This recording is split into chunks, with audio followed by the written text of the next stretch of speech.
को सबसे आयुर्वेद की बहुत अच्छी दवाई जो एकांग वीर रस है उसके बारे में बताने के लिए आया हूँ। एकांग वीर रस जो है ना, वो पैरालिसिस की दवाई के रूप में बहुत फेमस है। तो एकांग वीर रस जो है उसका कंटेंट्स क्या है, उसको कैसे देना चाहिए, अनुपान क्या है, और हम अलग अलग अनुपान में उसको कब दें, कैसे दें, यह सब मैं आप लोगों को क्लिनिकल एक्सपीरियंसेस से बताने वाला हूँ। तो जो ये निघंटू रत्नाकर नाम का जो पुस्तक है उसमें एकांगवीर रस के बारे में जो श्लोक में बताया है, कंटेंट्स के बारे में, वह मैं पहले बताऊंगा, और उसके बाद में मैं आप लोगों को उसका कैसे यूज होता है, कौन से कंडीशन में कब क्या देना चाहिए, वो मैं बताऊंगा। तो एकांगवीर रस के बारे में ऐसा बताया है कि शुद्धम गंधम मृतम सूतम कांतम वंगम च नागकम ताम्रम चाभ्रम मृतम तीक्ष्णम नागरम मरीचम कणाम सर्वमेकत्र संचूर्ण्य भावेत्रि पृथक पृथक वराव्योषक निर्गुंडी वहनिकाद्रका द्रवैः शीघ्रकुष्ठ द्रवेणापि ततो त्रया द्रवेण च विष्टमुष्टार्य हाटैश्च आद्रकस्य रसैस्तथा रजश्चांगविरो रसो सुसिद्धो रसांग भवेत। फिर इसके बाद में इसका कंटेंट्स बताने के बाद निघंटु रत्नाकर में इसका संस्कृत में गुणधर्म बताए, वो मैं बाद में बताता हूँ। पहले क्या क्या है इसमें वो देखिए, क्योंकि घटक द्रव्य अगर हमें पता रहे तो हमें चिकित्सा करना बहुत ईजी जाता है। तो गंधक रहता है सबसे ज्यादा, पारा रहता है, मतलब ये रसकल्प है, पारा गंधक का कज्जली। उसमें अपने कांतलौह भस्म है, वंग भस्म है, नाग भस्म है, ताम्र भस्म है, अभ्रक भस्म है, तीक्ष्ण लौह भस्म है, त्रिकटु है, सबको एकत्र कर देना है। और उसको फिर ये जितने भी द्रव्य हैं सारे, मतलब भस्म कल्प है, यह सब लेने के बाद इसको त्रिफला के काढ़ा की भावना देनी है, त्रिकटु के रस की भावना देनी है, निर्गुंडी के रस की भावना देनी है, चित्रक का काढ़ा का भावना देना है, अदरक के रस का भावना देना है। फिर जो शिगरू रहता है उसके छाल का रस निकाल के, स्वरस निकाल के उसकी भावना देनी है। फिर कुष्ठ वनस्पति, जो आंवला रहता है, कुचला का जो बीज रहता है, जो अर्क का मूल रहता है वह, और कांडवेल, इनका काढ़ा को, और अदरक के रस, इन सब की तीन तीन भावना देनी है। मतलब इसमें एकांगवी रस जो है ना, इसमें उष्ण वीर्यात्मक द्रव्य है। और पहले तो सारे वंग भस्म, नाग भस्म, ताम्र भस्म, ये सब है ही, तो इतनी गुणकारी दवाई बन जाती है। तो जब हम तीन तीन भावना देते हैं उसके बाद में एक गुंजा की या आधा या एक गुंजा की गोलियां बना देनी है। तो इसका मतलब हम डोज देखेंगे तो 75 mgm या एक 125 mgm इतना का गोली बना लेना है। अब इसका प्रयोग कैसे करना है, तो निघंटु रत्नाकर में ऐसा बताया है कि पक्षाघातम चार्दतम च अनुर्वातम तथैव च अर्धांगम ग्रदसिम चापी विश्वाची अवबाहुकम सर्वं वातामयान हंति सत्यम सत्यम न संशय। इसका मतलब यह है कि पक्षाघात जो रहता है, पैरालिसिस का एक पक्ष का आघात होना, जो पैरालिसिस की कंडीशन रहती है उसमें बहुत अच्छा काम करता है। फिर फेशियल पैरालिसिस जिसको अर्दित बोलते हैं, उसमें ये बहुत ज़्यादा फायदा करता है। फिर उसके बाद में जो धनुर्वात होता है, टिटेनस, उसके इन्फेक्शन में ये बहुत अच्छा काम करता है। फिर अर्धांगम, अर्धांग वायु जो रहती है, पक्षाघात और अर्धांग वायु में थोड़ा डिफरेंस है। पक्षाघात रहता है कि एक साइड के पैर और हाथ इनमें पैरालाइज्ड हो जाता है। और जो अर्धांग वायु है वह कैसा रहता है कि एक हाथ काम नहीं करता है या फिर एक पैर काम नहीं करता है, उस तरह का ये अर्धांग वायु में भी काम करता है। फिर गृदसी वात जो रहता है, जो साइटिक नर्व निकलती है कमर से, लंबर वर्टिब्रास के बीच से जो साइटिक नर्व निकलती है और नीचे तक जाती है थाइस से होते हुए, तो उसमें जब पेन होता है तो इंसान गीदड़ की तरह ऐसे लंगड़ लंगड़ के चलता है। तो गृदसी वात में भी बहुत अच्छा काम करता है। फिर विश्वाची और अवबाहुक, जो फ्रोजन शोल्डर रहता है जिसमें कंधे में बहुत ज्यादा पेन होता है, हाथ उठा नहीं पाते हैं, तो फ्रोजन शोल्डर हुआ, या बैक पेन हुआ, अंशशूल में बहुत पेन हो रहा है, संकोच हो गया, जो भी शोल्डर से रिलेटेड जो भी पेन है उसमें विश्वाची और अववाहक बोलते हैं। जिसमें स्तंभ होता है वो अववाहक रहता है, और जिसमें पेन बहुत होता है वो विश्वाची रहता है। यह आप लोगों ने बात व्याधि जो रोगाधिकार है चरक संहिता में भी है, उसमें भी बताया। तो यह एकांग वीर रस है, उसमें भी बहुत ज्यादा काम करता है। फिर सर्व वातामयम हंति, जितने भी वात के रोग हैं उन सबको ये नष्ट करता है। सत्यम सत्यम न संशय, सत्य सत्य है, मतलब ये सच सच है, इसमें कोई भी संशय लेने की वाली बात नहीं है। अब इसी को मैं इलाबरेट करके एक स्टेप बाय स्टेप बताता हूँ, फिर उसके बाद में आप लोगों के क्वेश्चन आंसर भी फेसबुक लाइव पे मैं देने का कोशिश करूंगा। फिर रात को जो 9 बजे होगा उस इंटरेक्टिव सेशन उसमें भी मैं बताऊंगा। आप लोग का जो व्हाट्सएप पे बहुत सारे क्वेश्चंस आ रहे हैं, तो मुझे टाइम नहीं मिल पा रहा है क्योंकि मेरा प्रैक्टिस भी है। तो मैं लेकिन देने का सबका आंसर देने का कोशिश करूंगा, मैं टाइम निकाल के बताऊंगा। अभी मेरा बात सुनिए कि मैंने अपने प्रैक्टिस में कैसे दिया है, अपने गुरुजी लोगों से कौन से अनुपान के साथ एकांग वीर रस दे के फिर कैसे कैसे फायदा हुआ है। तो जो एकांग वीर रस है, इसका नाम ही अगर देखेंगे तो एक अंग पे जो जीत जाता है वीर है। वीर किसको बोलते हैं? जो बहुत ही ब्रेव लीडर रहता है। तो यह वीर है। यह जो दवाई है इसका नाम ये, एक अंग पे काम करने वाला बहादुर, एक जैसे सैनिक होता है उसी तरह से बहादुर ये मेडिसिन है, जो जिसका सेवन करने से बहुत सारी बीमारियां ठीक हो जाती है, जो पक्षाघात से रिलेटेड रहती है और जो नसों से रिलेटेड रहती है। तो यह पक्षाघात में बहुत अच्छा काम करती है। अर्धांग वायु ये विकार में बहुत अच्छा काम करती है। अब ये पक्षाघात और एकांग वायु जो रहता है, अर्धांग वायु, वो किसको होता है?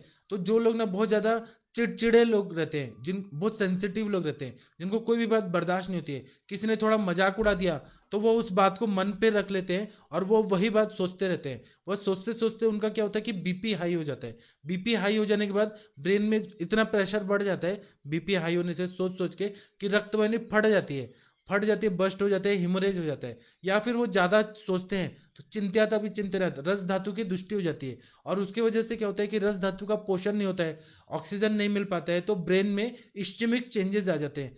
तो उसकी वजह से स्ट्रोक आता है और उसका इफेक्ट होता है कि पक्षाघात हो जाता है, हेमिप्लेजिया हो जाता है। तो या तो रक्तवाहिनी फट जाना या फिर इस्चेमिक चेंजेस आना ब्रेन में, और उसकी वजह से स्ट्रोक आना, यह दो कारण हो सकते हैं। तो जो लोग चिड़चिड़े रहते हैं, जो बहुत संतापी रहते हैं, जिनको थोड़ी भी बात बर्दाश्त नहीं होती है, उनको ये होता है। और जो बहुत ज़्यादा ना इरिटेटेड माइंडेड रहते हैं। मेरा जब एमडी हो रहा था तो मैंने संहिता ग्रंथों में ऐसे बहुत सारे शब्द निकाले जो माइंड से रिलेटेड है, क्योंकि मुझे मेरा कोई ऐसा काम था, प्रोजेक्ट था मेरा, कि मुझे मेंटल डिजीजेस क्या होते हैं उसमें मुझे देखना था। तो जब मदाते वाला जो हम लोग देखते हैं चैप्टर, उसमें बताया है कि जो मद्य पीते हैं लोग, तो उनका ना माइंड जो रहता है वो संशुद्ध मन रहता है, मतलब इरिटेटेड माइंड रहता है। उसके पहले की अवस्था शुद्ध मन, उसके पहले की अवस्था तो तप्त मन, संतप्त मन। ये जो है ना तप्त मन, चिढ़ना, क्रोधित होना और बहुत ज्यादा इरिटेटेड होना, यह अवस्था होती है। तो यह रजो गुणात्मक रहती है और जिसमें पित्त का इन्वॉल्वमेंट रहता है। इंसान बहुत ज्यादा चिढ़ जाता है, पित्त बढ़ जाता है और रक्त पित्त जैसे संप्राप्ति होती है और रक्तवाहिनी फट जाती है। कुछ मैंने ऐसे अवस्था देखा जो ऐसा रहता है कि डिप्रेशन रहता है कफ के वजह से। तो उसमें कैसा रहता है? तो जो अवस्थाएं मिली चरक संहिता में, सुश्रुत और वाग्भट में, तो उसमें दीन मन, अवसादित मन, फिर उसके बाद में मनोदैन्य, ऐसे जो रहता है ना कि बहुत ज्यादा डिप्रेस्ड रहता है। तो डिप्रेस्ड इंसान रहता है ना, वो रज में जाने का कोशिश करता है। बहुत देर तक डिप्रेस्ड रहेगा, फिर अचानक उसको गुस्सा आएगा, फिर गुस्सा निकालेगा, वह गुस्सा नहीं निकाल पाता है, तो फिर से वो डिप्रेशन में जाता है। ये मानसिक अवस्था है, मैंने रिसर्च किया। और ऐसे ही पागल लोग जो रहते हैं या मानसिक रोगी जो रहते हैं वो ऐसे रहते हैं कि उनको गुस्सा आता है, गुस्सा नहीं निकल पाते तो डिप्रेशन में जाते हैं, या डिप्रेशन से फिर रज की अवस्था में आते हैं। या फिर ये जो रहते हैं भय से, रज दोष और वायु इसका प्रकोप रहता है तो लोग भयभीत रहते हैं। तो उसमें विभत्स मन, ऐसे जो बताया है उन्माद में, तो उसमें घबराहट वगैरह बहुत ज्यादा होती है। तो ये जितना भी मन की अवस्थाएं रहती हैं वो बहुत कमजोर रहती हैं, तभी ना पक्षाघात होने के चांसेस रहते हैं। जिनका जो तीन तरह का मन बताया, प्रवर सत्व, मध्यम सत्व और अवर सत्व। तो जो ऋषि मुनि जो रहते हैं वो प्रवर सत्व के रहते हैं। उनको चाहे कुछ भी हो जाए, आंधी तूफान या कुछ भी आ जाए, वो लोग घबराते नहीं है। फिर जो हम लोग साधारण मनुष्य हैं, हम लोग मध्यम सत्व के लोग रहते हैं। जैसे अर्जुन भी जो थे वह भी मध्यम सत्व के थे। तो हम लोग को कैसे चाहिए कि थोड़ा पुश चाहिए, कोई हमें गुरु चाहिए या कोई हमें सपोर्ट करने वाला कोई टीचर चाहिए, मेंटर चाहिए। तो जैसे अर्जुन जो थे, उनको यह मोह हो रहा था कि मैं युद्ध कर रहा हूँ तो मुझे क्या प्राप्त होगा, ऐसे भी मृत्यु होने वाली है, तो मैं अपने चाचा भाई ये सबको मार के क्या होने लगा। तो जो गुरुजी थे श्री कृष्ण भगवान, उन्होंने उनको पुश किया। तो इस तो थोड़ा सा भी हमें सपोर्ट मिला, या तो मेडिसिन का सपोर्ट मिला या गुरु का सपोर्ट मिला, तो हम वो अवस्था से निकल जाते हैं और माइंड स्ट्रांग रहता है। तो ये मध्यम सत्व के लोग रहते हैं। जो अवर सत्व के लोग जो रहते हैं वो हर समय डिप्रेशन में रहते हैं, वो दुनिया को हर चीज में निगेटिव ही सोचते हैं। उसने ऐसे क्यों किया, उसने ऐसे क्यों किया, मैंने तो ऐसा नहीं किया था, तब भी उसने मेरा बुरा क्यों किया। तो वो उसी डिप्रेशन में रहते हैं, वो फिर ब्लेमिंग नेचर वाले रहते हैं, वो हर चीज में किसी ना किसी को ब्लेम करते हैं। उनका खुद का फेलियर रहता है लेकिन वो खुद को नहीं देखते हैं, दूसरों पर ब्लेम डालते हैं, और वो कमजोर मन के रहते हैं। तो वो जो अवर सत्व के रहते हैं ना, उसका उल्लेख यहाँ करना जरूरी है। उनको ही पक्षाघात होने के चांसेस बहुत ज्यादा रहते हैं। कभी कभी मन के विरुद्ध कोई भी बात हो जाती है और उनको बर्दाश्त नहीं होता है। जब बर्दाश्त नहीं होता है तो उसकी वजह से क्या होता है, रक्त वाहिनियां जो रहती है वो फट जाती है दिमाग में जाके, और रक्त संचय होने लगता है। रक्त संचय होने के बाद क्या होगा कि उसका थ्रोम्बोस्ट हो जाएगा, क्लॉट फॉर्मेशन हो जाएगा। और फिर अगर इस साइड हुआ है, राइट साइड हुआ है, तो उसका इफेक्ट लेफ्ट साइड में पैरालाइज हो जाएगा। लेफ्ट साइड में हुआ है तो उसका इफेक्ट राइट साइड में हो जाएगा। ये आप लोगों को पता है। तो हमें चिकित्सा जब करना है, जब पैरालिसिस हो गया है, तो चिकित्सा सिद्धांत ऐसा है कि पक्षाघाते तो सस्नेहम विरेचनम। विरेचन क्यों देना है कि पित्त की चिकित्सा है, और सिरा और कंडरा में ये आघात होता है, उनका जो क्रिया हानि रहता है वह हो जाता है, सेंसेशन रहता है लेकिन हाथ पैर उठा नहीं पाते। तो ऐसे में क्या रहते हैं, सिरा रक्त के मृदु पाक से सिराएं बनती है, और खर पाक से कंडरा और स्नायु बनता है।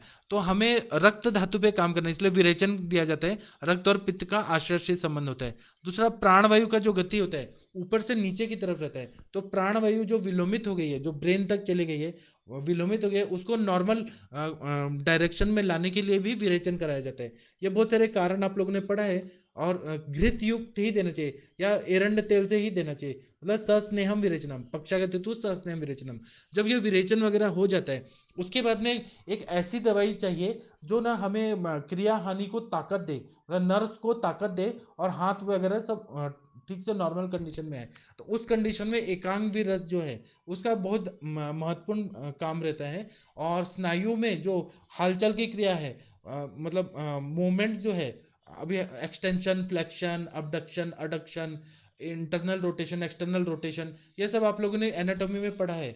वह सारी जो क्रियाएं हैं वह प्राकृतिक रूप से लाने के लिए एकांग रस जो है। अब एकांग रस में देखिए क्या क्या है। तो कांत लौ भस्म है। तो ये लौ भस्म जो होता है ना, वो रक्त वाहिनियों को, रक्त वाहिनी के जो भी ये तीन वॉल्स रहते हैं, ट्यूनिका इंटरना, एक्सटर्ना और मीडिया, उनको ये ताकत देते हैं, रक्त को भी अच्छा सा बनाते हैं। कांतलव भस्म, वंग भस्म है, वो शुक्र धातु अच्छा करता है। तो शुक्र धातु का काम क्या होता है, बॉडी में रीजनरेट करना, वेस्टिंग ऑफ मसल्स जो हो रहे हैं पैरालिसिस में, उसको ये ठीक करता है। फिर ताम्र भस्म है, वो यकृत का कार्य अच्छा करता है, बॉडी में जो सिक्रीशन है उसको अच्छा करता है। अब्रक भस्म जो है वो ब्रेन में जहां जहां इश्मिक चेंजेस आ गए हैं, या ब्रेन में डैमेज हो गया, या बॉडी में जहां भी रीजनरेशन करना है, उसमें अब्रक भस्म का काम होता है। तीक्ष्ण लौह भी रक्त धातु को प्रसादन करता है और रक्त को अच्छा करता है। फिर त्रिकटु है, वो दीपन पाचन है। और कज्जली है, वो योगवाही है। और फिर बाकी जो काढ़ाओं की भावना दी है, जैसे त्रिफला काढ़ा, त्रिकटु काढ़ा, निर्गुंडी काढ़ा, चित्र का काढ़ा, अदरक का काढ़ा, ये सारा दीपन पाचन है और उत्तेजना देती है। नर्व्स जो रहते हैं उसमें उत्तेजना आएगी, तभी वो फंक्शन अच्छा करेगा। कुचला की भावना और अर्क मूल, ये सारी द्रव्य द्रव्य जो है, थोड़ा विष वाली दवाइयां भी डाली है। क्यों? क्योंकि वो नर्व्स को बहुत ज्यादा एक्साइट करते हैं, स्टिमुलेट करते हैं। तो जब वो एक्साइट करेंगी धीरे धीरे धीरे धीरे, तो अपने आप मूवमेंट अच्छा होने लगता है। तो यहाँ इसका इसलिए रोल है। अब इसमें क्या होता है कि रक्त वाहिनी फूट गई है, तो हमें दो कार्य करना है। जब ब्रेन में क्लॉट हो गया है, हिमरेज हो गया है, तो दो कार्य करना बहुत जरूरी है। एक तो हमें रक्त का प्रसादन करना है, दूसरा जो स्नायु वगैरह है उनको ठीक करना है, जो क्लॉट है उसको भी निकालना है।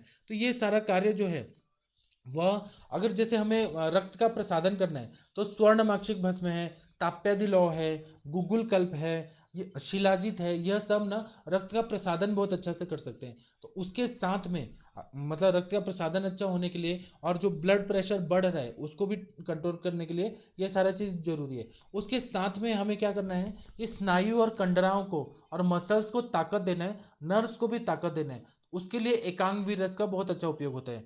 दूसरा यह रहता है कि कुछ कुछ दवाइयां ऐसी हैं पक्षाघात की, जो टेम्परेरी काम करती हैं। वो जैसे कुछ देर काम करेंगी, जब तक उनका असर है बॉडी में तब तक काम करेंगी, और जब वो काम बंद हो गया, मतलब मेडिसिन लेना बंद हो गया, तो वह भी जो कार्य है वह रुक जाता है, स्लो हो जाता है, स्लगिश कार्य होने लगता है, स्लगिश वर्क होने लगता है, मूवमेंट। तो इसमें एकांग भी रस जो है, इतने अच्छे अच्छे दिव्य इसमें लौ भस्म है, फिर नाग भस्म है, वंग भस्म है। तो इससे क्या होता है, धीरे धीरे वो काम करता है लेकिन परमानेंट क्योर करता है।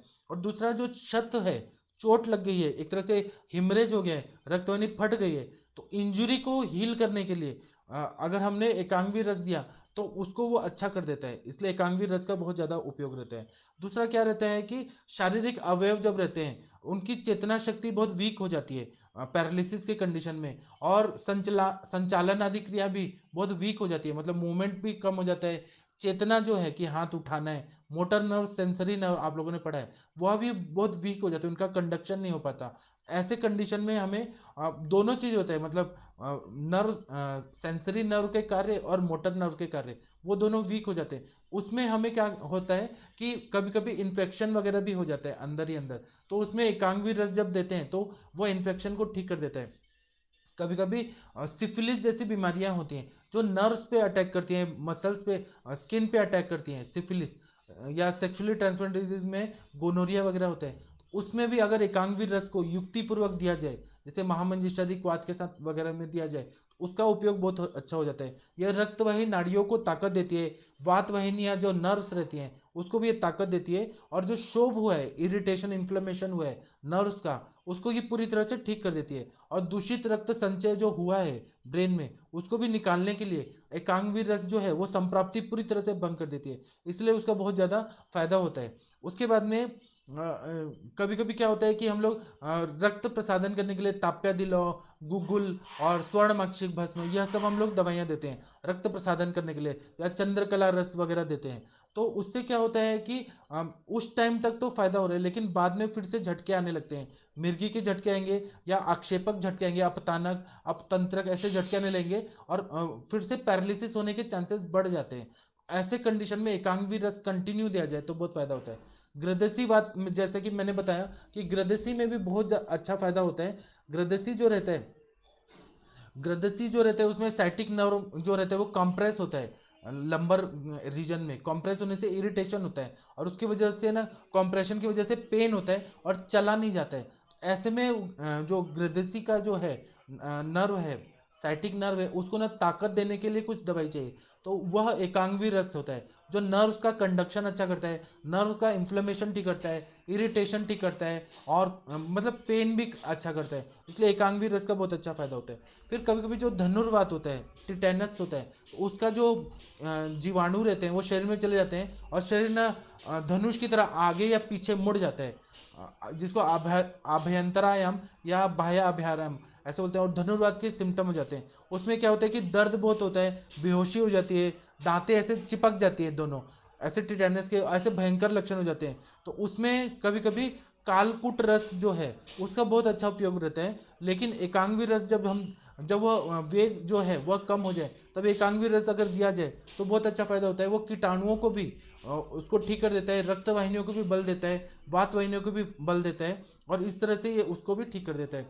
दूसरा है कि कभी कभी विष की उग्रता रहती है, किसी किसी ने पॉइजन पी लिया या कोई मेडिसिन खा लिया, ऐसा कुछ ना कुछ विष जाता है, उसकी वजह से क्या होता है कि हृदय दुर्बल हो जाता है, और अगर वो पेशेंट है ठंडे प्रदेश में जाएगा तो उसका ना पूरा शरीर ना सुन्न हो जाएगा, मतलब नमनेस आ जाएगा। ऐसे कंडीशन में अगर हमने एकांगी रस को, जो विषग्न दवाइयाँ हैं, अगध द्रव्य हैं, जैसे ये हो गया चंपक आदि अगध हो गया, फिर उसके बाद में तुलसी के साथ दे दिया, मंजिष्ठा के साथ दे दिया, हल्दी के साथ, दारू हल्दी के साथ, कुटकी, तगर, शिरीष, ऐसे जो अगध द्रव्यों के साथ अगर हमने एकांगी रस दिया तो यह जो नर्व्स में डैमेज होने का प्रोसेस है वो ठीक कर देगा और रीजनरेट करेगा, और नर्व को कंडक्शन ये अच्छा कर देता है। इसके साथ में मैं कुछ कुछ डिजीजेस बताता हूँ जिसमें युक्ति पूर्वक अगर एकांगी रस को दिया जाए तो बहुत अच्छा फायदा होता है। तो एक डिजीज होता है मोटर न्यूरॉन डिजीज, जिसमें ना मोटर नर्व्स जो रहते हैं वो अच्छे से काम नहीं कर पाते हैं, उसमें ना डिजनरेटिव चेंजेस होते हैं, प्रोग्रेसिव डिजनरेटिव चेंजेस।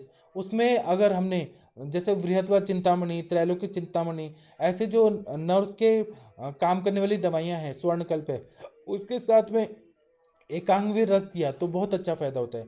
कभी कभी गृदसी बात होता है, उसमें हमने अगर रसराज रस और इसके एकांगी रस दिया तो गृदसी बात में बहुत फायदा होता है। या जॉइंट पेन के प्रॉब्लम होते हैं, नी जॉइंट पेन हो गया, फिर बैक पेन हो गया, जो जॉइंट से रिलेटेड बीमारियां हैं उसमें पेन किलर के लिए कुछ दवाइयाँ चाहिए, तो हम लोग एकांगी रस को महायोगराज गूगल के साथ देते हैं, वो कॉम्बिनेशन से, और आसना सप्तक क्वाथ, दशमूलारिष्ट, ये ऐसे अप्लाइड मैं बता रहा हूँ, बहुत अच्छा फायदा होता है। उसके बाद में हेडेक हो रहा है पित्त की वजह से, तो अगर हमने इसको गुलकंद के साथ दिया एकांगवीर रस को, तो वो क्या करेगा कि वहाँ की संप्राप्ति जो हुई है उसको ठीक कर देगा और हेडेक ठीक कर देगा। वो भी माइग्रेन की अवस्था होती है जिसमें कभी कभी ना नर्व बहुत ज़्यादा पेन होने लगते हैं, उसमें एकांग जहाँ भी नर्व से संप्राप्ति है कि वात वाहिनियाँ दूषित हुई है, वहाँ पे एकांगवीर रस देना है। हर शिराशूल और माइग्रेन में नहीं देना है, क्योंकि दूसरा मतलब माइग्रेन जो होता है वो कभी कभी पेट साफ न होने की वजह से अपान वायु विगुणित हो जाती है और वो हवा चढ़ जाती है अपान वायु, और उसकी वजह से बहुत सर दर्द होता है। कभी कभी मतलब वेग धारण की वजह से कभी कभी ऐसा होता है कि हाइपर एसिडिटी होती है, पित्त ज़्यादा होता है तो वो सर पे चढ़ता है और हेडेक होता है। कभी कभी कफ ज़्यादा बढ़ता है, सर्दी खांसी वगैरह रहती है और कफ की वजह से शिराशूल होता है। कभी कभी कृमि की वजह से होता है, कभी कभी सन्निपातिक होता है। बहुत सारी अवस्थाएं हैं, लेकिन जहाँ पे नर्व ये सब करने के बाद भी वो ठीक नहीं हो रहा है, तो एक तो रक्त मोक्षण कर दीजिए, शिराशूल में गंदा खून निकाल दीजिए और एकांग रस दीजिए। तो जैसे पथ्यादि क्वाथ के साथ दे दीजिए या गोदंती भस्म के साथ एकांगवीर रस दे दीजिए। इसका उपयोग वहां पे हो सकता है। हर समय माइग्रेन का पेशेंट आया तो आप शिराशूलादि वज्र रस, गोदंती भस्म, पथ्यादि क्वाथ यह सब ही देंगे तो फायदा नहीं होगा। कभी कभी क्या होता है कि कुछ कंडीशन ऐसी होती है कि पूरा बॉडी में स्टिफनेस आ गई है, कोई ना कोई कारण से स्टिफनेस आ गई है, और पेन भी बहुत ज़्यादा हो रहा है, तो उसमें महाबाद विध्वंसक रस एकांगवीर रस के साथ अगर दिया तो ना स्टिफनेस वगैरह सब ठीक हो जाता है। कभी कभी मुरीवेणा तेल का मालिश करना है एक्सटर्नली, और इंटरनली एकांगवीर रस देने से जॉइंट पेन वगैरह ठीक हो जाता है। और हम लोग क्या पंचकर्म में बस्ती वगैरह देते हैं पेन को कम करने के लिए, तो जब बस्ती दे रहे हैं और जॉइंट पेन हो रहा है, कमर दर्द हो रहा है, लो बैक पेन हो रहा है, तो उसमें एकांगवीरस इंटरनल देना चाहिए। और जो भी तेल का बस्ती दे रहे हैं जैसे शीरबला तेल, बला सुगंधादि तेल, लाक्षादि तेल, धान्वंतर तेल, यह सब के बस्ती देते रहें। और अगर हमें काढ़ा और तेल का देना है तो दशमूल काढ़े का बस्ती, निर्गुंडी एरंड मुलादी निर्गुंडी एरंड मुलादी यापना बस्ती वह दे सकते हैं, या सहचरादि तेल का या सहचरादि क्वाथ का बस्ती। ऐसा आप लोग डिसाइड करिए युक्तिपूर्वक क्या देना है। बस मुझे यह मेन बताना है कि जहां पर भी नर्व का इन्वॉल्वमेंट होके अगर पेन हो रहा है बॉडी में कहीं भी हो रहा है उसमें फायदा करता है। उसके साथ में श्लोक में बताया था कि विश्वाची और अवबाहुक में, विश्वाची और अवबाहुक में फ्रोजन शोल्डर होता है, बहुत ज़्यादा पेन होता है, तो नर्व्स को ताकत देने के लिए अगर आपने मुरीवेणा तेल से मालिश कर दिया, या फिर कुट्टम चुक्क्यादि तेल से मालिश कर दिया, या कुट्टम चुक्क्यादि चूर्ण खाने को दिया इंटरनली, उसके साथ में नाड़ी स्वेद दिया, और नस्य के रूप में शीरबला तेल दिया, और टैबलेट के रूप में अगर एकांगवीर रस दिया, तो उससे विश्वाची अवबाहुक यह सब पूरी तरह से ठीक हो जाता है। उसको 3 से 6 महीना लगता है, तो बहुत ज़्यादा फायदा होता है। एकांगवीर रस जो होता है ना, वह कभी कभी होता है कि दो हाथ काम नहीं कर रहे हैं, यहाँ पे कुछ कॉम्प्रेशन हो गया, नमनेस आ गया और पेन होने लगा और टिंगलिंग भी होने लगा, मतलब चीटियां काट रही हैं इस तरह से हो रहा है, और नमनेस मतलब सुप्तता हो रही है। ऐसे कंडीशन में नर्व का कंडक्शन नहीं हो पा रहा होता है, तो वो होता है। या कभी कभी हाथ पैर ही काम नहीं करते हैं, या कभी कभी दो पैर दो हाथ क्वाड्रिप्लेजिया जो रहता है उसमें वो काम नहीं करते। कभी कभी इंजरी हो जाती है स्पाइन में, स्पाइन में इंजरी होने की वजह से नीचे से खड़ा ही नहीं हो पाते हैं। कुछ ना कुछ ऐसे कंडीशन जहाँ रहती है जहाँ पे नर्व्स को कंडक्शन उनका प्रॉपर नहीं हो पाता है, तो उसमें रस कल्प में सर्वश्रेष्ठ जो दवाई है वो एकांगवीर रस है। उसका युक्तिपूर्वक यूज किया तो बहुत अच्छा फायदा होता है। एकांगवीर रस जो है वह वातज प्रकृति वालों को भी चलता है, पित्तज वालों को भी चलता है, कफज वालों को भी चलता है।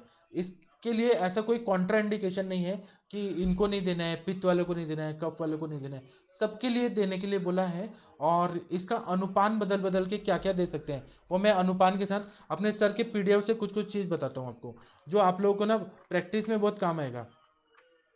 क्योंकि ना आप लोग को ना हर चीज़ जानना बहुत ज़रूरी है। जितना आप लोग ना प्रैक्टिस करेंगे आप लोग का ना अनुभव और बढ़ेगा। तो जैसे प्रमेह रोग है, प्रमेह रोग में हमें एकांगवीर रस देना है। हमारे गुरुजी बोलते हैं कि आप लोग ना जो एक फॉर्मूला सेट किया है वह दवाइयाँ तो दीजिए ही, आप ना अलग दवाइयाँ दे के उसके कंटेंट्स क्या है उस हिसाब से आप लोग ना अलग अलग व्याधियों में भी उनको दीजिए। तो मेरे सर का एक पीडीएफ फॉर्मूला है, मैं आप लोग को दूंगा। एकांग एकांगवीर रस को अलग अलग अनुपान में अनुपान के साथ अलग अलग व्याधियों में कैसे दें जिससे अच्छा रिजल्ट है। तो अगर प्रमेह रोग हुआ है, डायबिटीज है, तो एकांगवीर रस जो रहता है, डायबिटिक जैसे न्यूरोपैथी हो गया, मतलब नर्व्स जो है उनका कंडक्शन अच्छे से नहीं हो रहा, डायबिटीज की वजह से क्या हो रहा है कि सुन्न पड़ रहा है, पैर जो रहते हैं वो सुन्न पड़ रहे हैं, पेशेंट आते हैं वो बोलते हैं डॉक्टर साहब हम चप्पल पहन के चलते हैं लेकिन हमें पता नहीं चलता, चलते चलते चप्पल कब निकल जाता है पता ही नहीं चलता, तो इसलिए हमें शूज पहन के चलना पड़ता है। एक एक मैं आपको फॉर्मूला बताता हूँ। अगर ना किसी का शुगर बहुत बढ़ा हुआ है, तो जो अर्क का जो पत्ता होता है ना, अर्क का पत्ता, वह आप लेके आइए और पेशेंट को बोलिए कि जूते के अंदर अर्क का पत्ता डाल दीजिए, और वह दिन भर उसमें स्पर्श होता रहे, जहाँ पे अंदर जो रहता है ना, मतलब जहाँ पे सॉक्स पहन के अंदर जूते में डालते हैं वहाँ पे ना अर्क पत्र डाल दीजिए, और वो जूता पहन के रखिए। उसको पहनने से उसका कार्य कारण भाव मुझे नहीं समझ आया, लेकिन उससे शुगर लेवल कम हो जाता है, जिसका 500-600 है और इंसुलिन डिपेंडेंट है, और ये पत्ता रोज रख रहे हैं, तो शुगर लेवल कम हो जाता है। आप लोग भी एक्सपेरिमेंट करके देखिएगा, बहुत अच्छा फायदा होता है। दूसरा, जो डायबिटिक न्यूरोपैथी रहती है, उसमें अगर हमने पिपली का चूर्ण और हल्दी के चूर्ण में अगर हमने एकांगवीर रस मिक्स करके दिया, तो प्रमेह रोग का जो न्यूरोपैथी है वह ठीक हो जाता है। कभी कभी क्षय रोग रहता है, जिसमें धातुओं का क्षय हुआ है या राजयक्ष्मा शोष हुआ है, तो उसमें क्या करना है, स्वर्ण भस्म ये लेना है, चौथाई रत्ती लेना है, मतलब 1/4 रत्ती लेना है, मतलब कितना हो गया, 30 MgM तक स्वर्ण भस्म लेना है, सितोपलादी चूर्ण लेना है, च्यवन प्राशा लें, और एकांगवीर रस, इसको मिक्स करके अगर हमने लिया, तो क्षय रोग जो रहता है उसमें एकांगवीर रस का बहुत अच्छा फायदा होता है। ये मैं जो भी बता रहा हूँ अपने गुरुजी का पीडीएफ से बता रहा हूँ। हर मेडिसिन का अनुपान बदल बदल के हर व्याधि में किस तरह से यूज हो, इस तरह का मेरे पास एक नोट्स है पीडीएफ का, जो मैं आप लोगों को अपलोड करके शेयर करूंगा। उसके बाद में धातु अगर बढ़ाना है, हमें शुक्र धातु अच्छा करना है, मतलब मोटिलिटी वगैरह अच्छा करना है, तो स्वर्ण भस्म, चांदी भस्म या चौथाई रत्ती मतलब 30 MgM लेना है, और इलायची का चूर्ण और शहद और एकांगवीर रस अगर दिया, तो यह धातु को बढ़ाता है, नर्व्स जो रहते हैं उसको स्टिमुलेट करता है, और मतलब नर्व्स को अगर स्टिमुलेशन मिलेगा तो वहाँ का प्रोसेस अच्छा हो जाएगा, और सोना चांदी तो है ही इसमें ओरिजिनल, तो उससे ना धातु क्षय में बहुत फायदा होता है। फिर रक्त पित्त की अवस्था आती है, जिसमें रक्त वाहिनियों का प्रसादन करना बहुत जरूरी होता है, रक्त की भी दुष्टि कम करना जरूरी होता है। उसमें ये एकांगवीर रस को अबरक भस्म के साथ मिक्स करके और चीनी डालना है, चीनी लेना है, हरितकी का चूर्ण मिलाकर या इलायची का चूर्ण और दुर्वा स्वरस के साथ अगर दिया, तो एकांगवीर रस से रक्त पित्त में बहुत अच्छा फायदा होता है।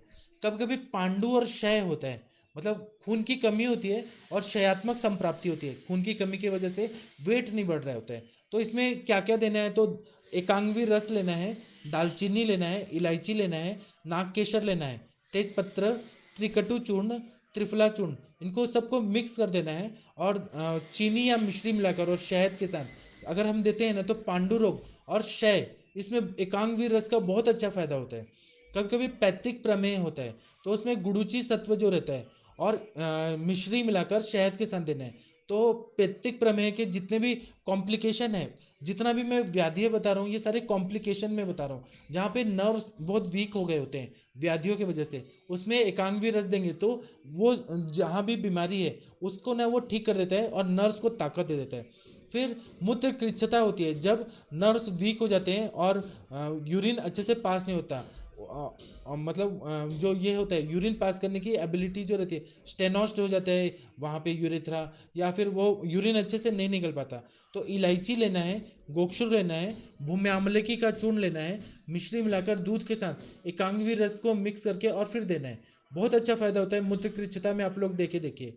फिर कभी कभी जीर्ण ज्वर और भ्रम होता है, मतलब बहुत पुराना बुखार और चक्कर भी आ रहा है, और उसमें नर्वस सिस्टम बहुत वीक हो गया है, central nervous system, parasympathetic nervous system, उसमें ताकत देना है, तो पिपली मूल का चूर्ण है वो शहद के साथ मिलाकर और एकांगवीर रस, हर चीज में एकांगवीर रस का अनुपान बदल रहा है और हर व्याधि में इसका काम हो रहा है। उसके बाद में नेत्रों की ज्योति बढ़ानी है, मतलब किसी को कम दिखाई दे रहा है, धुंधला दिखाई दे रहा है, तो उस ऐसे कंडीशन में एकांगवीर रस को अगर त्रिफला के चूर्ण के साथ दिया, तो ये ऑप्टिक नर्व को ताकत देता है। इतना अच्छा दवाई है कि त्रिफला के चूर्ण के साथ, त्रिफला भी बहुत ओरिजिनल क्वालिटी का मिलना चाहिए, और उसके साथ अगर दिया तो दिखने की शक्ति बढ़ जाती है। उसके बाद में व्रण हो गया है, तो मुरवा का चूर्ण जो रहता है वो अगर शहद के साथ देंगे तो व्रणनाश या व्रण रूपक तेल, व्रण रूपक तेल से ड्रेसिंग करिए और व्रण शोधक कषाय बहुत बताए हैं सुश्रुत संहिता में, उसके साथ में एकांगवी रस दिया जाए तो व्रण जो होता है वो पूरी तरह से हील कर देता है, क्योंकि नर्व का सप्लाई ये अच्छा करता है। बेसिक चीज याद रहे कि ये नर्व का कंडक्शन अच्छा करता है एकांगवी रस। उसके बाद में बल की वृद्धि के लिए क्या करना है, तो बृहणीय द्रव्य है जैसे विदारी कंद का चूर्ण है, उसको अगर गाय के धारोष्ण दूध या गरम गरम दूध के साथ एकांगवी रस अगर विदारी कंद के चूर्ण के साथ दिया, बहुत अच्छा फायदा होता है, बल की वृद्धि होती है। कभी कभी क्या होता है कि खून वाला अर्श होता है, रक्तज अर्श होता है, तो उसमें क्या करना है कि हमें नागकेशर चूर्ण और एकांगवी रस या पुष्प धनवा रस इसके साथ अगर दिया जाए, कुटजारिष्ट इसके साथ दिया जाए तो वो नर्व्स का कंडक्शन अच्छा कर देता है, और फिर बाकी द्रव्य जो अनुपान के रूप में वह संप्राप्ति भंग कर देगा, तो रक्त जो है आ रहा है वो ठीक हो जाएगा। कभी कभी सूखा मस्सा रहता है जो मतलब शुष्क अर्श बोलते हैं, उसमें भिलावा का जो चूर्ण रहता है, भल्लातक का चूर्ण और निशोत्तर मिलाकर गर्म पानी के साथ और एकांगवी रस साथ में मिक्स करके गर्म पानी के साथ दिया, बहुत अच्छा फायदा होता है। फिर अम्ल पित्त की अवस्था होती है तो उसमें आंवला चूर्ण, एकांगवी रस और आंवले का रस के साथ या आंवले के मुरब्बा के साथ अगर दिया, तो ये क्या करता है कि जैसे अल्सरेशन होता है पेट में और उसमें हाइपर एसिडिटी हो रही है और उसकी वजह से पेट दर्द हो रहा है, तो उसमें नर्व्स का जो कंडक्शन है वो प्रॉपर होना चाहिए। इसीलिए एकांगवी रस को आंवला के रस के साथ या गुलकंद के साथ या आंवला के मुरब्बा के साथ दिया, तो वो जो नर्व के कारण पेन हो रहा है एसिड वहाँ टच होने की वजह से, वह पेन कम हो जाता है और अम्ल पित्त भी कम हो जाता है। कभी कभी स्नायु में दुर्बलता आती है, जैसे माइस्थेनिया ग्रेवियस करके एक बीमारी है, तो उसमें अगर हमने ब्राह्मी स्वरस के साथ अगर दिया या अश्वगंधा चूर्ण, अश्वगंधा लेहम के साथ एकांगवी रस दिया, तो माइस्थेनिया ग्रेवियस जो है मतलब उसमें बहुत ज़्यादा फायदा होता है। फिर कभी कभी पार्किंसन डिजीज रहता है तो उसमें एकांगवी रस और कपी कच्चू का बीज का चूर्ण अगर हमने दिया या कौंचा पाक के साथ दिया, तो नर्व्स का कंडक्शन अच्छा कर देता है। और यह मैंने अपने प्रैक्टिस में देखा है, जो मुझे अनुभव आया है और जो मेरे सर का पीडीएफ है फॉर्मुलेशन, वो और मेरा प्रैक्टिस इसके अनुभव से बता रहा हूँ, पार्किंसन डिजीज में बहुत अच्छा फायदा होता है। इसके बाद में माइस्थेनिया ग्रेविस में नियोस्टेगमैन करके एलोपैथी की दवाई लेनी पड़ती है और पार्किंसन डिजीज में डोपामाइन लेना पड़ता है, वो एलोपैथी की दवाइयों का साइड इफेक्ट होता है। लेकिन अगर हमने एकांगवी रस को दिया अनुपान बदल के, तो साइड इफेक्ट भी नहीं होता, उतना नहीं होता अगर हमने गलत नहीं दे रहे सही दे रहे तो, और ना अच्छा रिकवरी होता है, मतलब परमानेंट ठीक होने की तरफ जाता है। फिर उसके बाद में मस्कुलर डिस्ट्रॉफी के पेशेंट आते हैं जिसमें मसल्स में डिस्ट्रॉफी होने लगती है, तो उसमें एकांगवी रस को बृहद्वज चिंतामणि, स्वर्ण सुरशेखर या फिर स्वर्ण मकर ध्वज, ऐसी जो रसायन द्रव्य हैं उसके साथ में एकांगवी रस दिया तो नर्व्स का कंडक्शन अच्छा होता है, और बस्ती वगैरह सब साथ में दिया तो उससे ना वो पेशेंट को रिकवरी के चांसेस बढ़ते हैं। कृच्छ साध्यता से कम से कम उनको हम याप्या साध्यावस्था तक तो ला सकते हैं। ऐसे पेशेंट टू पेशेंट, या जो मैं बता रहा हूँ ये पूरा एकदम ऐसा स्टेटमेंट नहीं है कि हर पेशेंट ठीक होगा, लेकिन काफ़ी हद तक उसमें रिजल्ट आता है, तो इसका हमें उपयोग करना चाहिए। उसके बाद में हृदय रोग जब रहती है, हृदय रोग जब रहेगा, हार्ट के कोई भी डिजीज रहेंगे तो उसमें एकांगवी रस, अब्रक भस्म, फिर मोती पिष्टी और अर्जुन की छाल का चूर्ण या अर्जुन शीरपाक उसके साथ अगर देंगे तो हृदय के जो मसल्स हैं उनको ताकत आ जाती है। तो लेफ्ट वेंट्रिकुलर हाइपरट्रॉफी वगैरह जो रहता है या वॉल्स डिजीज रहते हैं, ऐसे कंडीशन में अगर हमने एकांगवी रस का युक्तिपूर्वक अनुपान बदल के चिकित्सा दिया, बहुत अच्छा फायदा होता है। फिर कभी कभी वात व्याधि रहती है, ज्वाइंट पेन बहुत ज़्यादा रहता है, तो शुंठी लेना है, पुष्कर मूल लेना है, भारंगी और अश्वगंधा, यह सारे चूर्ण का काढ़ा बना दीजिए या दूध में शीरपा करिए और एकांगवी रस के साथ दीजिए, तो वात व्याधि में बहुत ज़्यादा फायदा होता है। कभी कभी पित्त का प्रकोप बहुत ज़्यादा होता है, तो दालचीनी, इलायची, तेजपत्र, नागकेशर का चूर्ण, यह सब मिला के इसका क्वाथ या चूर्ण को घी में मिक्स करके एकांगवी रस के साथ देने से तो पित्त का प्रकोप ठीक हो जाता है। कभी कभी कफ का प्रकोप बहुत रहता है और उसमें नर्व का भी जहाँ भी इन्वॉल्वमेंट हो रहा है, तो पिपली का चूर्ण और कायफल जो रहता है उसके साथ अगर एकांगवी रस को दिया तो शहद के साथ देने से बहुत ज़्यादा फायदा होता है। फिर अग्नि प्रदीप्त करना है तो यवक क्षार, सुहागे की खील, सज्जी क्षार का चूर्ण इसके साथ मिला के गर्म पानी के साथ एकांगवी रस देने से अग्नि को बहुत अच्छा प्रदीप्त करता है, क्योंकि यवक क्षार है, सुहागे का खील है, फिर सज्जी क्षार है, क्षार के साथ अगर एकांगवी रस दिया जाए तो अग्नि को बहुत ज़्यादा प्रदीप्त कर सकता है। एकांगवी रस जो है वो नर्व्स को ताकत देता है, और इसमें जो कंटेंट्स है आप लोगों को पता है कि पारा है, फिर पारा गंधक का कजली है, वंग भस्म, कांतलव भस्म, फिर तीक्ष्ण लव भस्म, ये सब है। और इनमें जो भावना है, त्रिफला की काढ़ा, निर्गुंडी की काढ़ा की भावना, बहुत सारे, ये इतनी दिव्य औषधि है ना, इसको अलग अलग डिजीज में हम देते हैं। नर्स का कंडक्शन अच्छा करता है, और वो व्याधि को भी वो पूरी तरह से संप्राप्ति भंग करता है। कभी कभी मूत्राघात होता है, तो मूत्रकृच की तरह हम लोग देखते हैं, जैसे पुनर्नवासव, फिर पुनर्नवारिष्ट, तृण पंचमूल क्वाथ, वरुण आदि क्वाथ, गोक्षुर गोखरू काढ़ा, इसके साथ में मूत्रल दवाइयों के साथ एकांगवी रस देंगे तो वहाँ का जो कंडक्शन है वो अच्छा होता है। कल किसी ने पूछा था शैया मूत्रता में, तो विष तिंडुक वटी और एकांगवी रस अगर या कारस्कर कल्प को साथ में दिया जाए ना, तो जो शैया मूत्रता का प्रॉब्लम है वो ठीक हो जाता है। उसके बाद में धातु क्षीणता होती है, तो लवंग का चूर्ण और शहद के साथ देने से और एकांगवी रस को देने से ना धातु क्षीणता ठीक हो जाती है।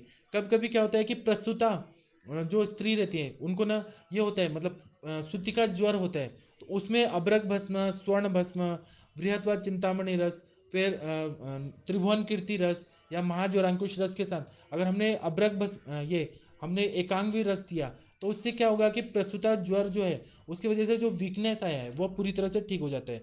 फिर उसके बाद में कफ क्षय होता है, तो कफ क्षय में क्या, कफ क्षय रहेगा या कामला रोग रहेगा, जीर्ण ज्वर रहेगा, ये संग्रहणी रहेगा। तो कफ क्षय को बैलेंस करना है। अभी तक हम लोग कफ वृद्धि के सिम्टम देख रहे हैं। क्षय, जब क्षय होता है, पित्त क्षय के कुछ सिम्टम है वाग्भट में बताएं, वात क्षय के कुछ सिम्टम है। वात क्षय के सिम्टम है कि संज्ञा विमोहता, एक्टिविटी स्लो हो जाती है। पित्त का क्षय होता है तो अग्निमंद होता है, कफ का क्षय होता है तो ज्वाइंट पेन होता है। ऐसे कंडीशन बताइए, तो क्षयात्मक चिकित्सा कोई नहीं बताता। उस पे एक हमारे जो गुरुजी के गुरुजी हैं, कोलटकर सर है ना, उन्होंने एक बहुत बड़ा ऐसा बुक लिखा है जो दोषों के क्षय से रिलेटेड जो जो बीमारी होती है वह मराठी में है। मैं उसका कुछ कुछ भाग आप लोगों को बताऊंगा, तो आप लोगों को पता चलेगा कि इस दृष्टिकोण से भी देखना चाहिए क्षय क्षय दोष की चिकित्सा किस तरह से करनी है, वो मैं आप लोगों को कभी बताऊंगा। तो जब ये कफ क्षय वगैरह रहता है तो अभ्रक भस्म, कांतलव भस्म, सोने का वर्क और ऐड करके, और ये एकांगवी रस इसमें है यह सब चीज, लेकिन तब भी और ऐड करके देना है। सुबह शाम दाढ़ीमा वाले के साथ देना है, तो ना कफ क्षय भी ठीक होता है, कामला रोग भी ठीक होता है, जीर्ण ज्वर, संग्रहणी, ये सारी बीमारियों को यह चीज ठीक करता है। कभी कभी मधुमेह होता है और धातु क्षीणता होती है, उसकी वजह से सेक्सुअली ना वो पेशेंट ना इम्पोर्टेंट जैसा फील करता है कि उसको ना कुछ भी मतलब शुक्र नहीं होता, इरेक्शन नहीं हो रहा है, ध्वज भंग हो रहा है। तो ऐसे में अब्रक एकांगवी रस, अभ्रक भस्म, कांतलाव भस्म, शुद्ध शिलाजित, इनको मिक्स करके और सुबह शाम दूध के साथ सेवन करना है, बहुत अच्छा फायदा होता है। फिर सानिपातिक ज्वर है, जो मैं बता रहा हूँ ना, ये सारा पीडीएफ में लिखा है, यह सब आप सभी लोगों को मिलने वाला है। तो आप लोग सुनते रहिए लेक्चर में, सब सारा मटेरियल आप लोग को भी देने वाला हूँ। आप लोग का भी प्रैक्टिस बढ़ेगा, मैं सब देने वाला हूँ। तो सान्निपातिक अवस्थाएं रहती हैं या पांडु रोग रहता है, तो मौक्तिक भस्म और ये दाढ़ीमा वाले स्वर्ण मक्षिक भस्म के साथ अगर दिया जाए तो पांडु रोग भी ठीक होता है। और सान्निपातिक ज्वर, सान्निपातिक जो कंडीशन आती है अलग अलग व्याधियों में, वह भी ठीक हो जाता है। और अगर हमने इसको ना दाढ़ीमा वाले मौक्तिक भस्म, अभ्रक भस्म इसके साथ दिया तो प्रसूता रोग ठीक होते हैं, सन्निपातिक अवस्थाएं ठीक होती हैं, पांडु रोग ठीक होता है, रक्तपित्त ठीक होता है, पित्तज कास भी ठीक हो जाता है, और खूनी बवासीर है वह भी ठीक होता है, आंव है वह भी ठीक होता है। अनुपान बदल बदल के जो एकांगवीर रस है उसका बहुत अच्छा उपयोग होता है। मैं सच में बताता हूँ, भगवान की कसम कि मैंने अपने प्रैक्टिस में यूज किया है, आप लोग भी यूज करिए। एकांगवीर रस का बहुत अच्छा फायदा होता है। अब एकांगवीर रस में जो जो द्रव्य हैं, घटक द्रव्य, उनका उपयोग क्या क्या होता है, तो इसमें एकांगवीर रस में ये है कांतलव भस्म है, फिर वंग भस्म है, नाग भस्म है, ताम्र है, अब्रक है, तीक्ष्ण लौ है। तो यह ब्रीहण करता है, जीवन का कार्य करता है। और रसायन है, जीवन मतलब रक्त धातु का अच्छा काम करता है। तो जीवनम प्रीणम जीवनम लेहो लेपो स्नेहन धारण पूर्ण है, ऐसा जो श्लोक है, तो रक्त धातु का कार्य होता है जीवन कार्य। तो यह ब्रीहण भी करता है, शरीर को पुष्टि देता है, बल देता है, और जीवन कार्य करता है, रसायन कार्य करता है। रसायन मतलब रस, रक्त, मांस में दस्ती, मज्जा, शुक्र, ये सारे धातुओं का उत्कृष्ट धातु बनाता है। एकांगवीर रस इतना अच्छा है। उसके बाद में वात रोग में जब जहां पर भी क्षयात्मक संप्राप्ति रहती है तो यह ब्रीहण कार्य करता है, मतलब वो बल और पुष्टि देता है। उसके बाद में वात का भी शमन करता है, पेन किलर भी बहुत अच्छा है यह। एकांगवी रस जो है इसमें जो पारा और गंधक की कज्जली है वो रसायन है, योगवाही है और जंतुग्न है। इसीलिए हम लोग जो टेटेनस जो रहता है धनुर्वात उसकी अवस्था में देते हैं तो बहुत ज़्यादा फायदा होता है।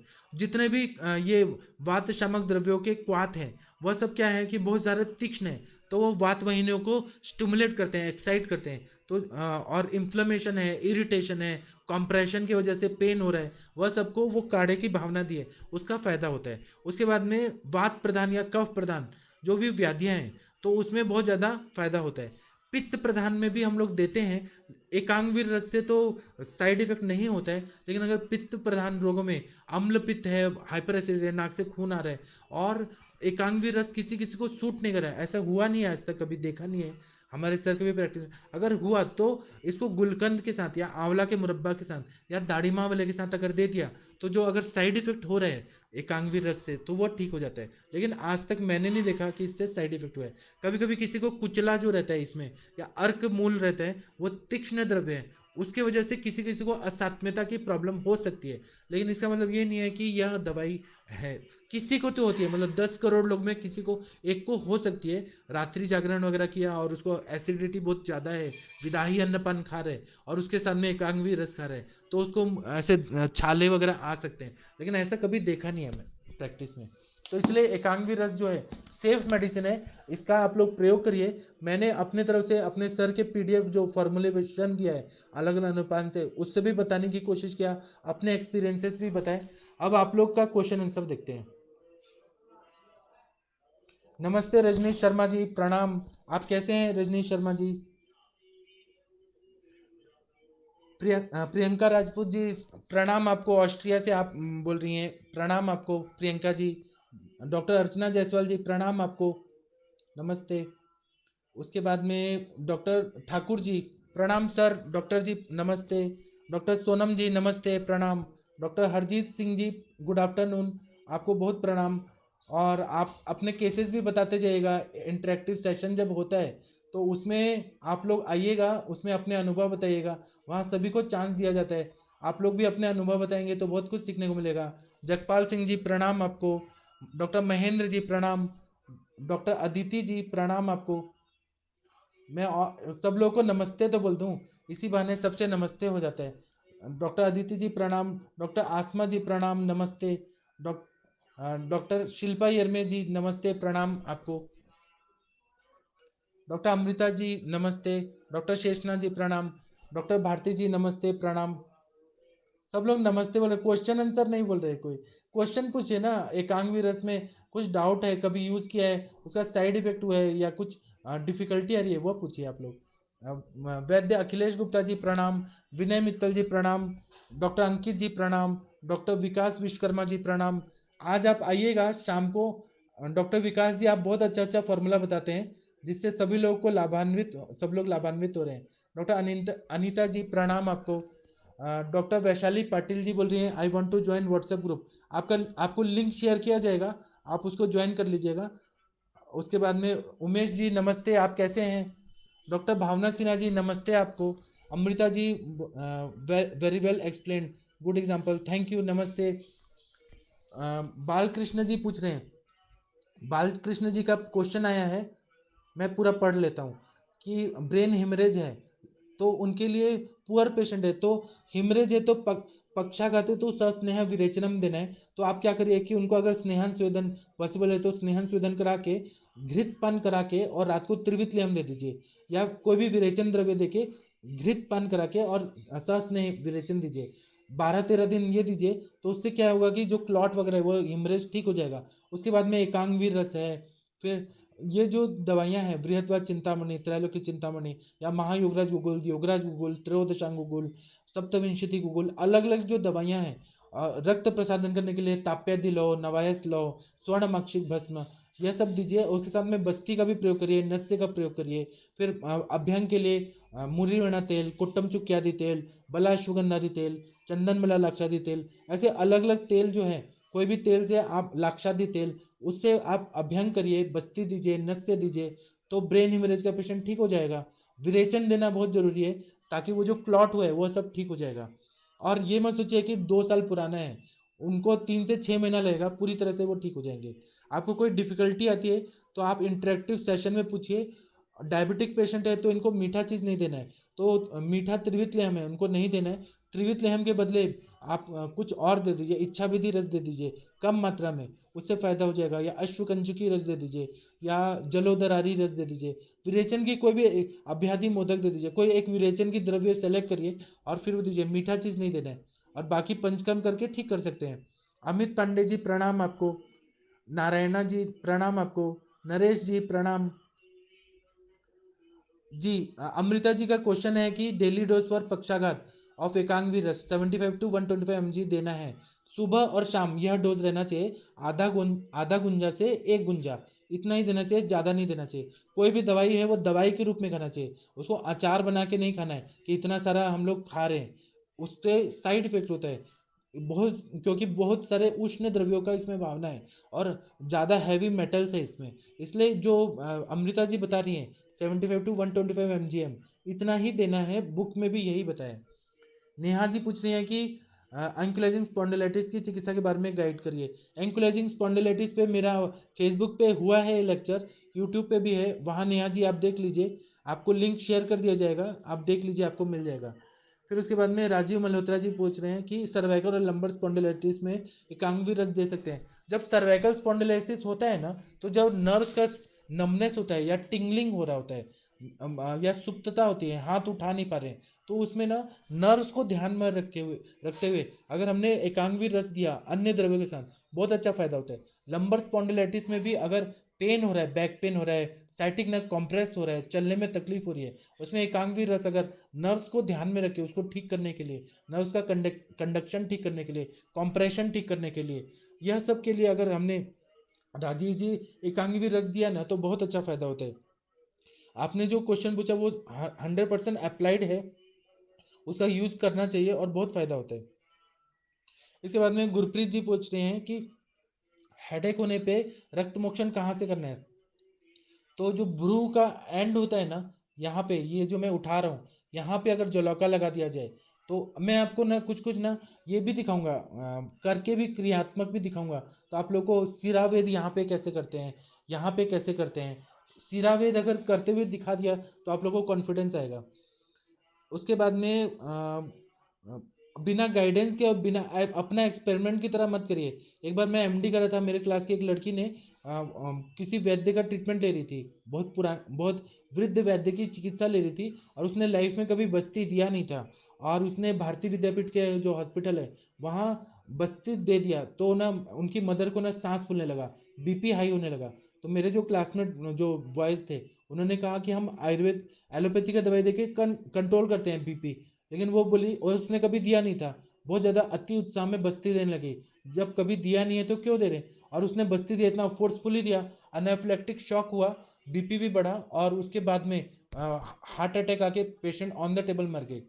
ऐसे गलत कभी काम मत करिए अति उत्साह में। जो भी कर्म है या जो भी चीज है, ये पंचकर्म हुआ, बस्ती वमन, उत्तर बस्ती, अनाफ्लेक्टिक शॉक आने का डर रहता है। किसी के गाइडेंस में आप देखिए, सीखिए, कोई मतलब गलत चीज ना हो जाए आपके हाथों से। आजकल मेडिकल लीगल केसेस बहुत ज्यादा बढ़ रहे हैं, तो इसलिए सेफली प्रैक्टिस करना बहुत जरूरी है।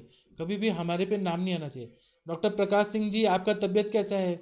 शायद आपको आपका स्वास्थ्य बहुत अच्छा हो गया है, ऐसे हम शुभकामनाएं करते हैं। डॉक्टर स्वाति जी प्रणाम, नमस्ते। गुरप्रीत जी पूछ रही हैं कि पित्तज प्रकृति में एकांगी रस कैसे देना है। पित्तज प्रकृति में देना है, लेकिन अगर पित्तज प्रकृति में अम्ल पित्त बहुत ज्यादा है, बहुत हाइपर एसिडिटी है, तो गुलकंद के साथ या आंवला के मुरब्बा के साथ दे सकते हैं। और यह हर प्रकृति के लिए यूजफुल है, कोई ऐसे साइड इफेक्ट नहीं होता है। अगर आपको डर हो रहा है, तो आप ना पित्त शामक द्रव्य, आंवला का रस हो गया, हरितकी का क्वाथ हो गया, या गुलकंद हो गया, आंवला का मुरब्बा, आंवला का रस, इन सब के साथ दे सकते हैं, तो बहुत फायदा होता है। प्रियंका जी पूछ रही हैं कि लैक्टेटिंग मदर में इसका यूज कर सकते हैं। हाँ, 100% कर सकते हैं। लैक्टेटिंग मदर में ना मल्ल सिंदूर नहीं देना चाहिए, या प्रेग्नेंट लेडी में मल्ल सिंदूर नहीं देना चाहिए।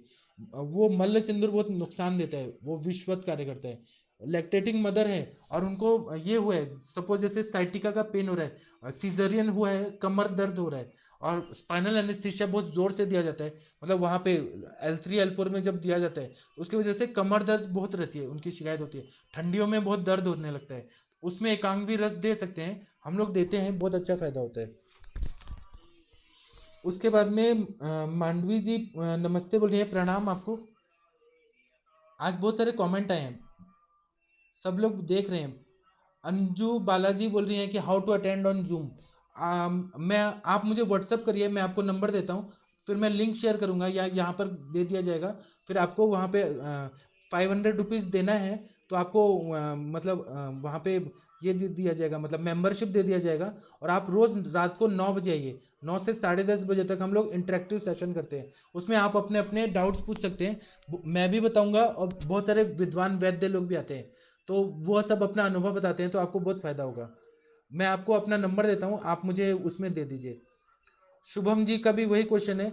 और पीडीएफ पीडीएफ भी आपको शेयर कर दिया जाएगा, पीडीएफ जो भी है आपको दिया जाएगा सब कुछ। मीनाक्षी जी पूछ रही है, मीनाक्षी जी का एकांगी रस in avascular necrosis of femur. Avascular necrosis में तो महातिक्त घृत का बस्ती देने के लिए है, सहचरादि तेल का बस्ती देना है, गुगुल तिक्त घृतम, नरसिंह रसायन। उसमें डायरेक्ट उसका मीनाक्षी जी काम नहीं होगा, अगर नर्व्स का कंडक्शन नहीं हो रहा है तब हम लोग एकांगी रस देते हैं। उसका रोल होता है, नर्व का कंडक्शन अच्छा करता है। लेकिन अवेस्कुलर नेक्रोसिस और फीमर होता है, उसमें अस्थि का क्षय हुआ रहता है, अस्थि धातु का कुष्ठ रोग हुआ होता है, फीमर के शुरुआत में हुआ रहता है। तो वहाँ पे मतलब कभी कभी उसके वजह से चलने में तकलीफ हो रही होती है, स्टिफनेस बहुत ज़्यादा आती है, मूवमेंट जो रहता है रेस्ट्रिक्ट हो जाता है। तो वहाँ पे अस्थि को, अस्थि मज्जा पाचक या तिक्त रसात्मक बस्ती, तिक्तक क्षीर बस्ती, तिक्त घृत, ऐसे सिद्ध तिक्त घृत देने से फायदा होता है। इनडायरेक्टली नर्व्स का भी अगर इन्वॉल्वमेंट है तब एकांगी रस का फायदा हो सकता है। आपके केसेस अगर आ रहे हैं तो आप बता सकते हैं। फिर उसके बाद में रजनी शर्मा जी बोल रहे हैं, फाइन सर, प्रणाम सर। वरुण जी बोल रहे हैं। उसके बाद में रूपाली जी बोल रही हैं, नमस्ते प्रणाम आपको। वंदना पाठक जी प्रणाम, थैंक यू। मुझे लगता है आप अभी विरेचन के बाद आपका संसर्जन क्रम हो रहा है, आप आज रात को बताइएगा कि आपको कैसा लग रहा है, क्योंकि आप जो भी बताएंगी उसका फायदा यहाँ जितने भी वैद्य लोग हैं सबको होगा। इसके बाद में प्रकाश सिंह जी नमस्ते बोल रहे हैं, शुभम जी प्रणाम बोल रहे हैं, कमलेश जी प्रणाम बोल रहे हैं, नमस्ते। फिर भारती जी बोल रही हैं, मार्गावरोध संप्राप्ति में उपयोगी है ज़्यादातर। जी हाँ, आपने जो बताया वो 100% सच है। और शुभम जी बोल रहे हैं साइड इफेक्ट क्या होता है। साइड इफेक्ट यह होता है कि अगर हमने ये ककराष्टक जो है, 8 चीज़ें हैं, करेला, करकोटी, ये सब अगर सेवन हो रहा है और ये रसकल्प का यूज़ कर रहे हैं तो मुंह में छाले आ सकते हैं, और रैशेस आ सकते हैं, खुजली हो सकता है। अगर बहुत ज़्यादा तेल मिर्ची मसाला के साथ अगर एकांगी रस का सेवन किया जा रहा है या ज़्यादा डोज में किया जा रहा है तो स्किन पे रैशेस वगैरह आ जाते हैं। यह साइड इफेक्ट मैंने अपने सर के क्लिनिक में देखा है। स्वाती जी पूछ रही हैं की एकांगी रस सलग किती दिवस देऊ शकतो. तर सलग जे आहे ना ते 42 डेज पर्यंत द्यायच्या आणि ते बंद करायच्या, नंतर परत देऊ शकते. उषा जी बोल रही है नमस्ते sir, nice, thank you Usha जी, आपका प्रोत्साहन बहुत उपयोगी रहेगा। सीवीएस अटैक में एकांगवीर रस का, कार्डियोवैस्कुलर अटैक में इसका डायरेक्ट तो नहीं होता है रोल, उसमें तो हमें ज्वार मोरा पिष्टी वगैरह देना। मैं कार्डियोवैस्कुलर डिजीजेज में एक लेक्चर लेने वाला हूँ, तो मैं आपको बताऊंगा। डॉक्टर विकास जी बोल रहे हैं कि आपके कार्यक्रम में हमेशा रहता हूँ। आप हमेशा रहिए, आपके बिना तो हम आगे बढ़ ही नहीं सकते हैं। डॉक्टर आनंद राव जी बोल रहे हैं कि how can join WhatsApp group. तो मैं आपको ना अपना व्हाट्सअप नंबर देता हूँ, उसके बाद में लिंक भी शेयर किया जाएगा, तो आप उधर आ जाइए, व्हाट्सअप पे मुझे व्हाट्सअप करिए तो मैं आपको बताऊंगा। मनीषा जी प्रणाम बोल रही हैं, प्रणाम आपको। भारती जी विरेचन कितने दिन देना है पक्षाघात में? 15 दिन तक दिया जाता है आइडियली। जैसे जैसे सिम्टम में इंप्रूवमेंट होता है उस तरह से हम पक्षाघात में विरेचन को सेलेक्ट करते हैं कि कितना दिन देना है कितना नहीं देना है, लेकिन 15 दिन तक दिया जाता है। ऐसा मैंने प्रैक्टिकली अपने सर के क्लिनिक में देखा है। अमृता जी थैंक यू बोल रही हैं, आपको भी थैंक यू।